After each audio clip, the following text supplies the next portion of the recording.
Welcome back sa aking channel. Narito na naman tayo para maghatid ng mainit na balita mula sa mundo ng politika at social media. Isinukuna ang controversial na figurang kilala sa alias na Bunjing ang kanyang mga sinasabing labag sa batas na kayamanan at malaking halaga ng pera sa mga otoridad matapos ang matagalang investigasyon. Sa kanyang formal na pahayag habang nasa ilalim ng kustudiya, tahasan ding inamin ni Mulya na may kinalaman at naging direktang kasabot niya sa nasabing illegal na gawain ng kanyang malapit na kasama sa publikong kilalang taguriang Kuting o bilang Bongbong Marcos. Ayon sa mga otoridad, kabilang sa mga naisuko ni Mulya ang napakaraming mamahaling ari-arian, bank account at cash na pinaniniwalaang nanggaling sa mga kadududang transaksyong ilegal sa operasyon. Isinagawa ang turnover ng mga asset kasama ang kanyang legal counsel upang formal na mailagay sa kustodiya ang pamahalaan habang patuloy ang ginagawang accounting at forensic audit sa eksaktong halaga ng mga ito. Dahil sa panibagong pag-amit at pagdawit kay Kuting, agad na naglabas ng utos sa mga otoridad para sa pagsasagawa ng malalim na investigasyon at posibleng pag-aresto nito. Inaasahang iihain sa mga susunod na araw ang mga kaukulang kasong kriminal laban sa dalawa habang patuloy naman ang pagtukoy sa iba pang mga posibleng sangkot sa naturang anomalya. Kaya manatili kayong nakatutok dito sa aking channel sa bawat pag-ikot ng kaganapan. Kami ang iyong magiging sandigan sa walang kinikilingang impormasyon.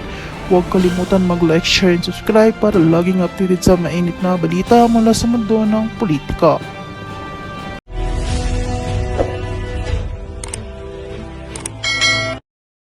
Damo daw tayo kasi natuwa pa tayo. Sabi ba daw ganun? Mga Pilipino naman tayo eh.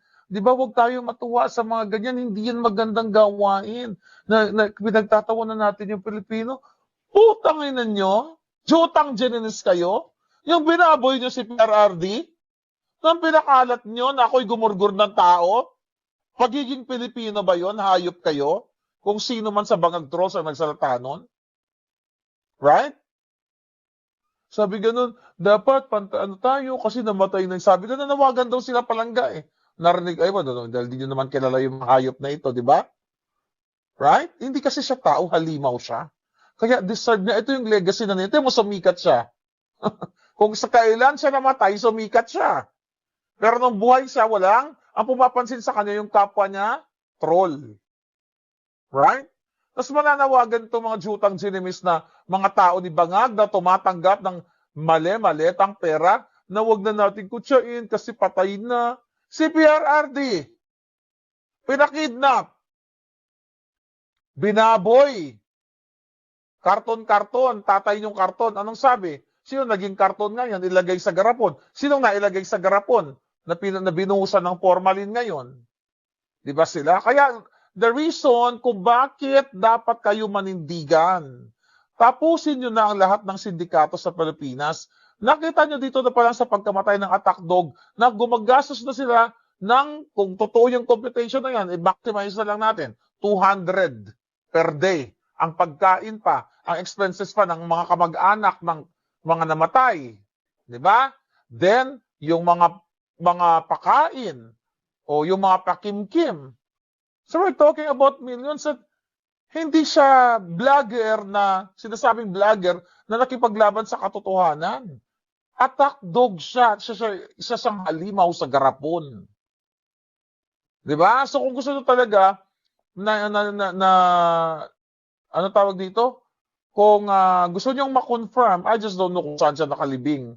Diba? Gusto nyo ma-confirm, puntahan nyo doon. Picturean nyo ng bonggang-bongga. Tapos isend nyo sa akin, di ba? Para makita natin kung anong itsura niya. Talaga bang siya yun? Siya ba talaga ay pinatalsik na yung julo niya? Or, di ba? Sabi nga na iba, nakabral. I don't think so. Para lang just to confirm, right?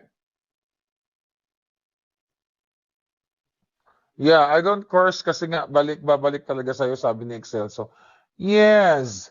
Pero kung isusumpa mo naman katulad ni Bangag, di ba? Kasi you're fighting for what is right. You're fighting sa mga bangag dahil binabalasubas nila ang taong bayan.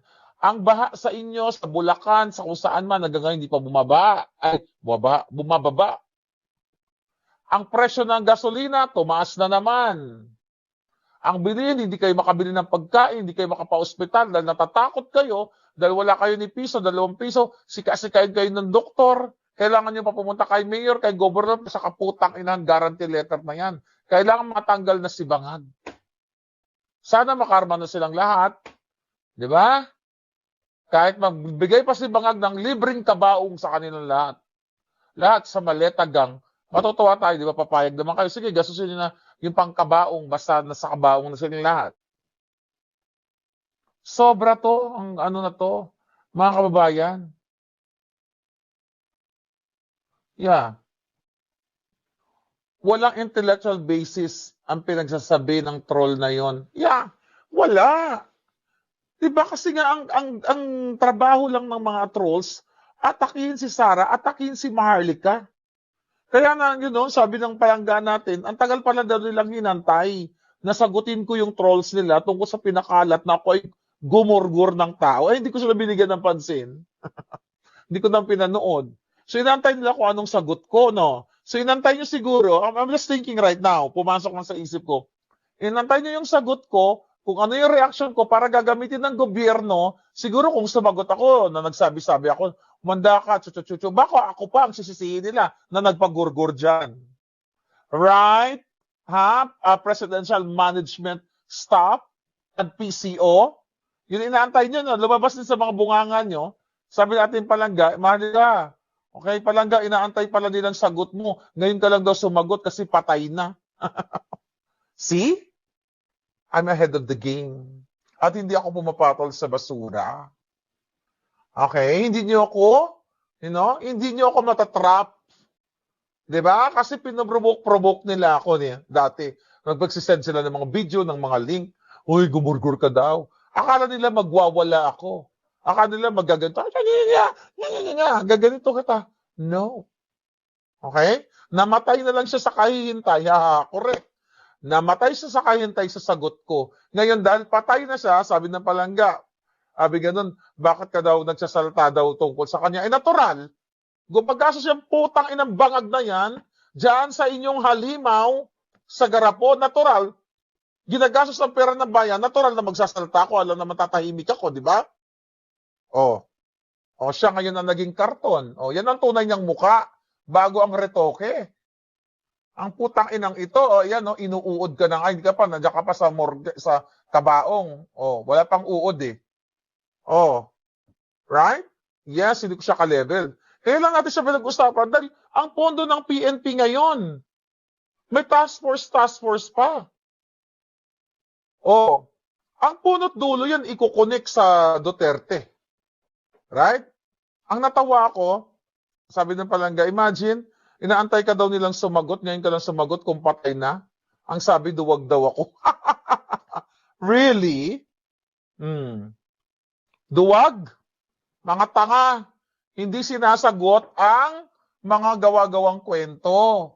Patay na siya ngayon. Buti nga sa kanya, nailagay sa grapo, na-formalin na siya, na-formalize na siya. Right? Pagtanggol nyo na lang kayo mga trolls ni Bangag na lumalamon sa kabanang bayang mga hayop kayo. Diba? Sana sa susunod, regaluhan din kayo ni Bangag ng kabaong gamit sa pera ng bayan. Kahit sa impyerno, baka hindi siya tanggapin dun eh. Huwag kayo magpanggap na mabait kayo mga putang ina ninyo. Yes, duduraan ko pa yung garapon, sabi ni Gamagaya. Ang sabi sa akin, may kaibigan ako nakausap kanina, patay naman yan, patawarin mo. Hindi, sabi ko na gano'n. Hindi ko naman na-reaction, hindi ko naman alam kung ano talaga pinagsasabi niya sa akin. Kaya nung una sabi ko, okay, patawarin na natin, kasi patay na. So, tangina, walang magpapatawad sa pamilyang ito. Pagtapos siyang balahurain, hindi ko alam yun, yung nagkanta-kanta siya, na karton-karton si PRRD. Karton-karton, ilagay sa grab mo. No. Walang magpapatawad. Okay? Lahat sila walang patatawarin, mga demonyo sila. Kasi kumakubra sila sa pera ng bayan. Kaya natin pinag-uusapan itong putang inang bangag na ito. Dahil ginagastos sa nila ang pera naman. At saka alam nyo naman yan, di ba, Tito Bam? Hindi ako nagpapapatol, okay, sa mga vloggers na wala namang kwenta, na wala namang pinaglalaban. Alam niyo yan, kung nakapalo kayo sa since 2015, nakafocus tayo sa issue ng bayan. Kaya natin siya pinag-usapan kahit nakalagay na sa garapon yung halimaw dahil ang pera ng bayan ginagasto sa kanya. May task force pa. Hina-highlight ang tungkol sa kanya. Kasi didiin na naman to, dadali na naman to kay PRRD o sa mga Duterte. Kaya abang-abangan natin ang kaputanan. Dapat natin labanan ang kasinungalingan nila. Magpapanggap sila ngayon na masama tayo. Masama daw mo si Marlica kasi natutuwa pa, Dapat mga Pilipino tayo, di ba, sa gantong kamatayan. Juju. Si PRRD, nung gusto niyang ilagay sa garapon, siya ang nalagay sa garapon. Huwag kayong matakot na ma-impeach si BP. Impeach na si BP. 2 months ago pa lang, palangga, Viviana. Kaya nga, you have to do something, get out. Lahat yan, palabas na lang. Script na lang yan. Ang kanilang habulin ngayon, kung meron silang 16 katao, actually, kahit hindi bumoto si Senator Marcoleta, kahit siya ay kinulong nila, kung wala silang bilang, hindi ma-impeach si VP. Kaso lang, binabali na nga nila yung batas eh. Although sinabi ni Kilay ng first day, na ang ruling nila ay susundin nila yung Constitution, 2/3 of the Senate members, which is 16. Pero pwede nilang baliktarin. Right? So yan ang kabang-abang. Dahil dapat bago pa nila baliktarin, babuyin ang bayan ninyo, dapat kailangan manindigan na kayong lahat. May impeach talaga si VP. Sabi ko, hindi ako being negative or pessimistic. Nakita nyo na kanina, ginambal ko na sa inyo, mga palangga. Moro-moro na lang yan. Sinabi ko na sa inyo. Diba? Ano ang nagdesisyon? Si Escudero, si Kilay. Na isupina ang tax information, bank statements, and other financial businesses, information ni Inday Sara. Right there and then, script tapos na. Dahil tinapos lang yan ni Lisa Tanas. Hayop talaga to, itong bangag na to. Yes, Lani, tama ka dyan. That's why you have to do something. Bendalo na nga eh. Kailangan yung gumawa ng paraan. Kailangan yung kumilos. Iko-convict nila si Inday Sara.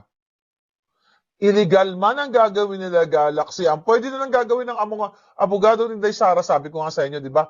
Magpetisyon sa Korte Suprema. Nakita nyo, ano sabi ko, napanood nyo, although hindi ko naumpisahan, yung ni Attorney Powa, na may mga sinasabi sila na hindi, parang ganun yung konteksto na hindi dapat, parang unconstitutional yung bubuksan nila yung certain documents, financial documents, at i-challenge nila ang Korte Suprema.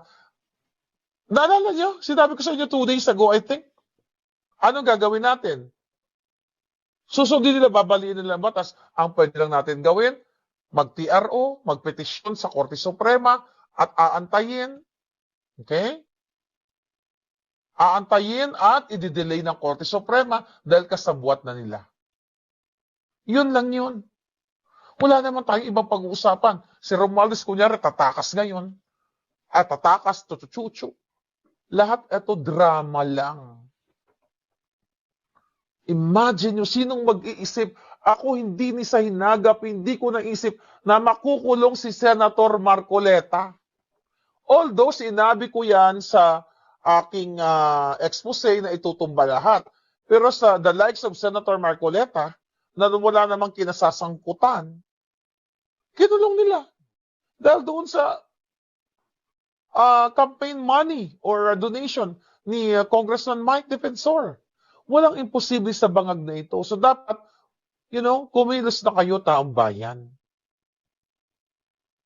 Yes, may mga tao si Satanas dyan sa Korte Suprema, ang bangag. Tatakot-takutin nila yan. So yan ang malungkot na katotohanan. Hindi na naging independent ang judicial, okay? Yung mga ahensya ng gobyerno, lalo na sa executive, lahat yan kontrolado nila. Right? Kasi hindi na independent kasi inutusan lahat ni Lisa Canas yan, ni Bangag. Kaya dapat si Lisa Canas, yan, kapag sabi ko kung may parusang bitay o gurgur, lahat yan, silang dalawang mag-asawa ang bitayin at ang kanilang mga pamilya na nagnanakaw sa kaban ng bayan. Since wala naman tayong bitay sa Pilipinas, patalsikin nyo na lang. Diba? Through what? Do your thing. Lumabas kayo sa kalsada, dahil ngayon, ang dami naman nagra-rally, di ba? Wala naman yan. Pag pumunta tayo, China, yan, nakita nyo yan, kasi kapapasok lang. Yan, itanong nyo dyan kay Tariela, nasaan yung buong video na yan? Bakit ganyan lang ang pinapakita nyo kamo? O saan ang umpisa ng video, saan nagtatapos? Naggurguran ba sila? O yan, ginagago tayo. Kasi kino-cover up nila ang pinaka-biggest scam.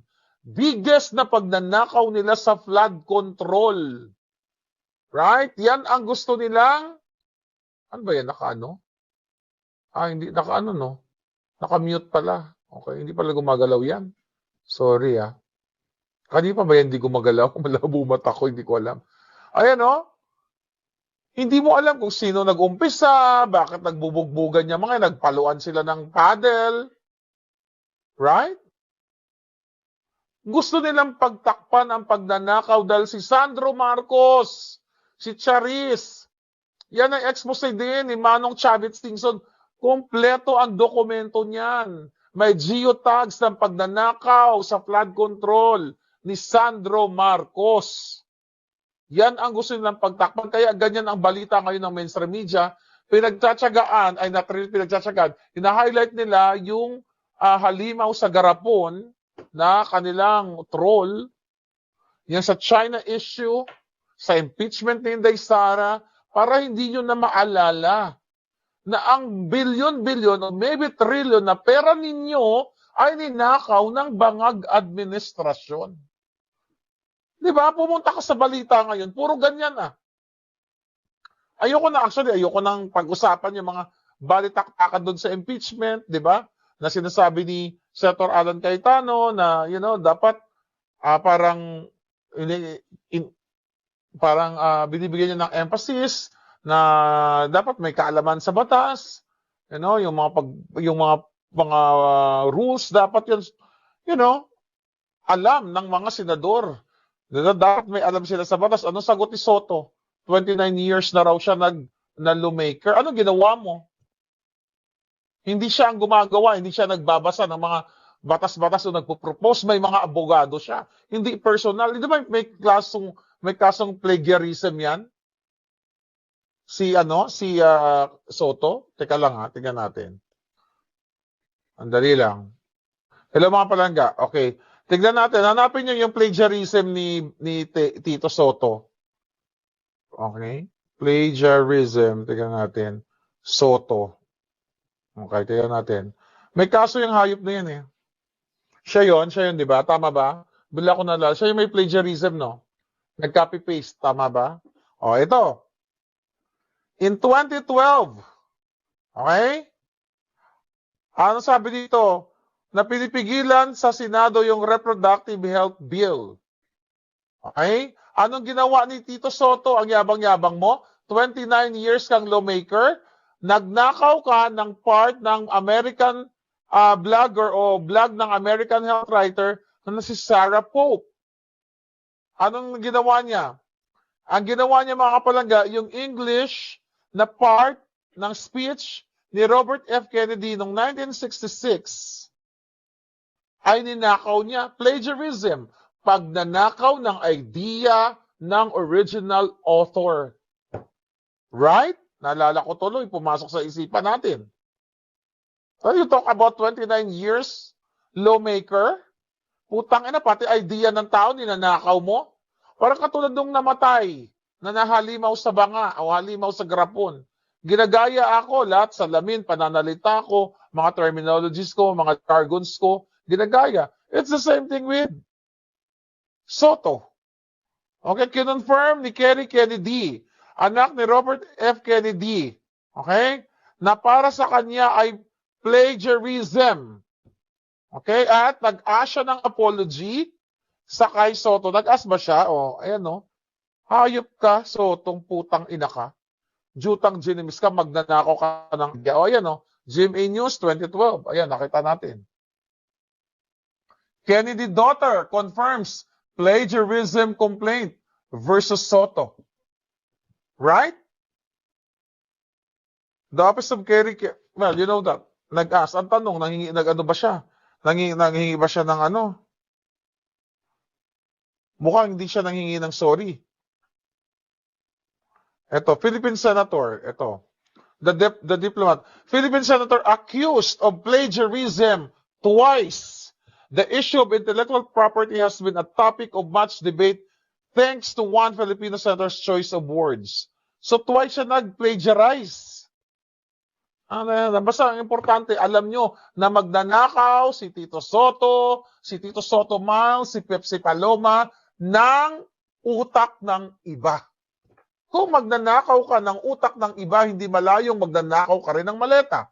Yan ang sabi ng ating 1822 Brave Marines na nag-deliver sa building ni Soto. Hoy, putang ina ka Soto, nagnakaw ka, nakalimutan na namin. Kung kaya mong nakawin ang idea o utak ng nag-isip noon, kaya mo rin magnakaw. It's the same thing si Eric Sylvester. Kung kaya ni Eric Sylvester Tulfo na magnakaw ng identity na Eric Sylvester para maging citizen, kaya din nilang magnakaw ng maleta kasi pinangalanan sila ng mga sundalo na nagnakaw sila ng maletang pera.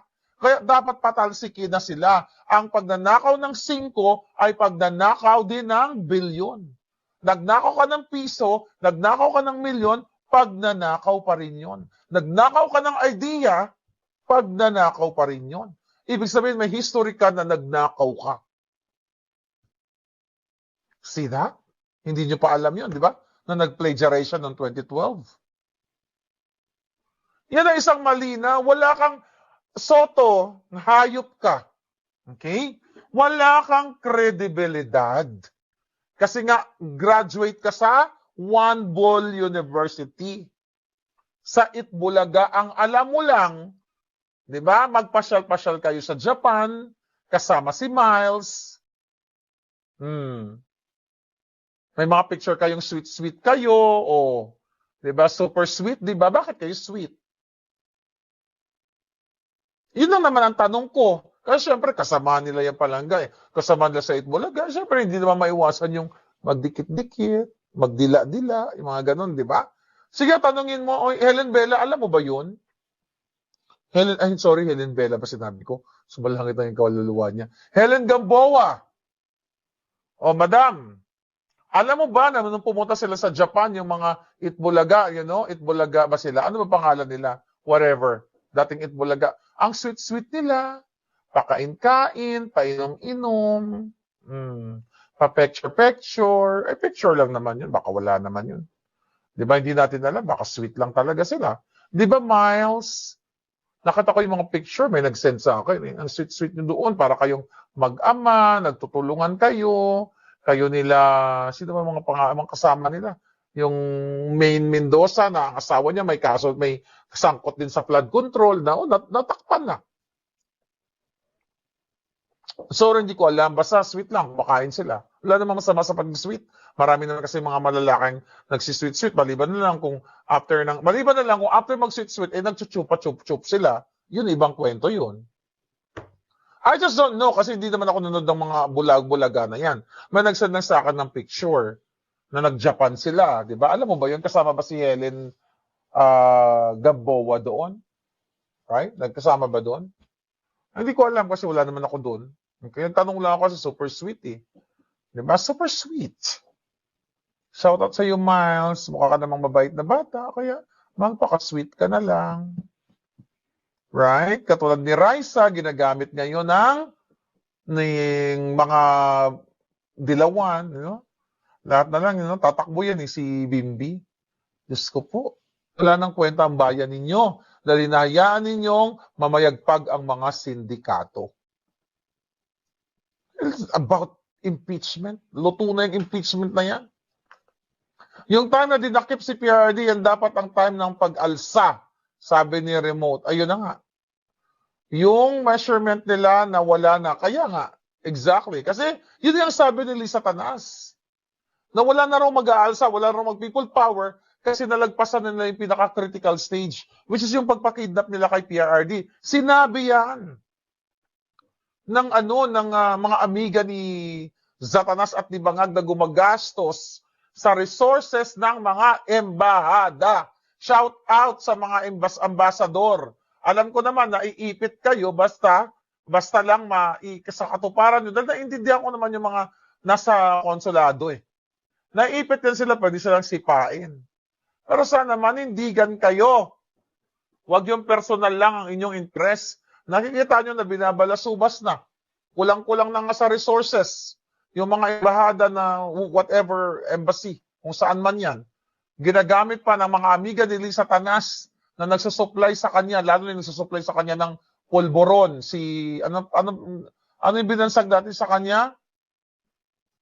Jojomon? Jojomonio ba yon? Yung bansag natin sa kanya, yun ang nagsabi na ang impeachment ay done na 2 months ago pa dahil inayos na ni Liza Tanas. Right? Walang lumitaw that time. Nang nakuha na lang si Tatay Digo. May mga nag-rally naman. Ngayon may mga lumalabas. Hayaan mo palangga. Okay? Wag na alam ko na yung laban natin, laban nyo dyan sa Pilipinas. Actually, it's your laban. It's not my laban. Hindi ko naman laban yun. Nasa Jamaica naman ako, di ba? Sabi nga ni Ben Tungaw. Laban nyo yan. So, kailangan manindigan kayo. Dapat talaga mawala na yung mga bangag. Right? Ba't sa totoong usapan, alam nyo, dapat wala na sila. Sobra na ang ninanakaw sa inyo. The biggest favor I've done for my children is to not let them be exposed to media shows to continue to dumb down the discussions and befuddle the people like it Bulaga, sabi ni sinabi ba yan ni attorney ni Doc Badoy Vega, right? Hi Joe, how are you? Gising ka na? Oo nga pala, gising ka na dyan sa lugar mo. Sabi ni Marcel, si Ben Tungaw ay tumahimik na. Siyempre naman, nabitag na natin siya. Kaya tumahimik na siya. Challenge niya ako na mag-debate kami o mag-interview. Pero bumahag ang kanyang pisot. At ngayon, nung sumagot ako, na challenge accepted, no? Ano ba yung tono natin? Sasabihin niya, in his own terms daw, papayag siya. Gago. Okay? Ayan, isa pa yan. Hindi ko lang alam kung anong gagawin ni Satanas para hindi matuloy yung plano niya kay Amy Marcos. Life is hard pagdating dyan sa inyo sa Pilipinas. I wish pwede ko na kayong sakupin. Right? For sure, ayaw niyo magpasakop sa China. Depende sa inyo. Sabi ni Gingsa pala nga, dapat rin ba talaga kay Bentong? Ayaw nga. Nag-challenge accepted. Nag-challenge accepted na nga ako. TNG talaga yan. Yung hayop na yan. Then iniba niya yung usapan ng sabi niya, huhubaran kita. Hindi, natubaran. Sabi niya, gagawin kita baka, manok, itik.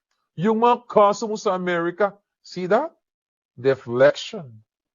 Nag-divert na siya. Kasi natalo na siya sa laban. Nag-ad hominem na siya. Gagawin niya ako baka, manok, itik. Arikitik-kitik. Di ba? Wala na yan. Wala na pag-asa yan. Kulitin nyo nga. Asarin nyo lang. Asarin nyo lang yung gagong yan. Asa na yung debate natin? Ben Tungaw. Ben Tungaw. T-U-N-G-A-W. Tungaw. Anyway, wala na yan. Wala na yan. Hindi na yan. Hindi yan papayag kasi nabitag na natin siya eh. Right? No. Parang si Roderick Paulati no yung boses. Parang si Roderick Paulati na yan. Ano ba yung ginagawa ni Roderick? Tungaw. Ay, nako. Sabi ni Sabi ni ako ay arkitekto. Hi, mother! Shoutout kay Joshua Garcia. Love you, baby, for supporting BP Inday. Sino yun? Artista? Parang may nag-send nga sa akin. Sino si Joshua Garcia? Hindi kasi nanonood ng pelikulang Pilipino eh. Simula ako lumisan ng Pilipinas. Kasi wala akong time. Ay, may 87 million siya followers. Sikat pala to, ba't di ko kakilala? Ano sabi niya? Ano sabi ni Joshua Garcia? Okay, kung ano man ang sinabi ni Joshua Garcia, thank you very much. At least nanindigan ka palangga para sa katotohanan. Halatang-halata ng impeachment laban kay VP ay sila ay ano yun? Di nila tinutupad ang batas. Yes, correct. Jack Sparrow, BBM presyo ng langis, ang taas, presyo ng bilihin. Okay? Yeah. Ano sinasabi mo palangga? Binaboy nila ang Pilipinas. Ex-boyfriend daw ni Julia. Diyos ko, nag-artista na naman tayo. Okay. Joshua Garcia. Anyway, ano ba sinabi niya? Ano sinabi na? Anong message niya? Can you comment? Hindi ko alam eh. Okay, mo na lang. Tignan natin mamaya si Joshua. Hindi ko alam kung ano sinabi ni... Kung ano man sinabi ni Joshua man. Bisaya ba si Joshua? Kinancel siya ng kakamping. Itaas natin! Palakpakan natin si Joshua Garcia. I-follow natin siya kung siya i-kinancel ng mga kakamping. Right? Humanga siya sa galing ng Defense Council ni VP Sara. Ano masama doon? Humanga lang pala yung tao. Dahil mo, kinancel na. Tapos now you talk about masama kami dahil nagdiwang kami sa pagkamatay ng halimaw sa garapon. Mga putang ina talaga to. Mga hypocrites. One-sided. Kaya dapat talagang regaluhan na sila ni Bangag ng kabaong. Alright? Sana nagregaluhan sila ng kabaong. But ganun pa man mga kababayan, kawawa ang bayan. You have to speak up. Lumabas na kayo. Alam ko, sunod-sunod na yung mga rally na yan dahil nakita nyo kahapon, the other day, meron na namang rally. Makiisa kayo. Napapaos na ako. Para naman matapos na itong laban natin, laban sa mga bangag, magtuloy ko na, nagpapapayat na nga tayo ngayon, nagka-calorie deficit tayo ngayon, pero nag-cheat ako ngayong araw na to. Kumpleto ko na kasi yung 1,200 calories ko, actually less pala ako. May budget pa ako. So, minom ako ng coffee, which is my creamer, 70 calories, then kumurot ako ng konting muffin, siguro mga 30 calories yun. Di ba? Ang lola mo, alam na yung mga calories ngayon. Teka lang, ilang calories yan? Konting kurot. You know, 1 cup of pancit bihon, yun yung kinain ko kanina. That's around 220 calories. Kaya huwag kayo masyado kumain ng pancit bihon. Then kumain ako ng shrimp, na medium is around 7 calorie per shrimp. Di ba? Kabisado ko na yung mga kinakain ko. Tandaan nyo, yung protein sa shrimp, medyo mababa ang calories yun. Kaya pwede kayo kumain ng 10 to 20.